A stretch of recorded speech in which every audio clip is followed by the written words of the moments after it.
Good day, my dear friends. Our gospel for today is from the Gospel of John, where it is about the healing of the man who was born blind. But actually, there are four kinds of blind people in the gospel. Una, yung mga apostles, they were blind to see the need of the blind man. Ang unang tanong nila, Lord, sino may kasalanan? Yung bulag ba o yung kanyang mga magulang? Ganon din tayo, mas madaling hanapin kung sino may kasalanan kaysa maghanap ng paraan kung paano makakatulong. Pangalawa, yung parents ng blind man. Alam nila na si Jesus ang nagpagaling sa kanilang anak, pero ayaw nilang mag-witness, ayaw nilang sabihin sa mga Pariseo dahil takot sila na baka palayasin sila sa kanilang mga lugar. Minsan ganoon din tayo.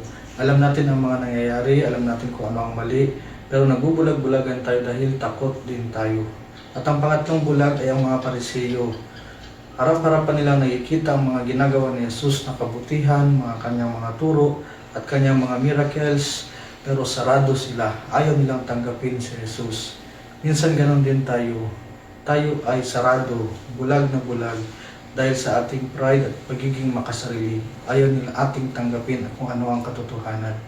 At ang pang-apat na bulag ay ang lalaki mismo. Bulag siya physically, pero nung nakilala niya si Jesus, when he encountered Jesus, he was healed not only physically but spiritually. Nakilala niya si Jesus at tinanggap niya si Jesus at sinamba niya si Jesus.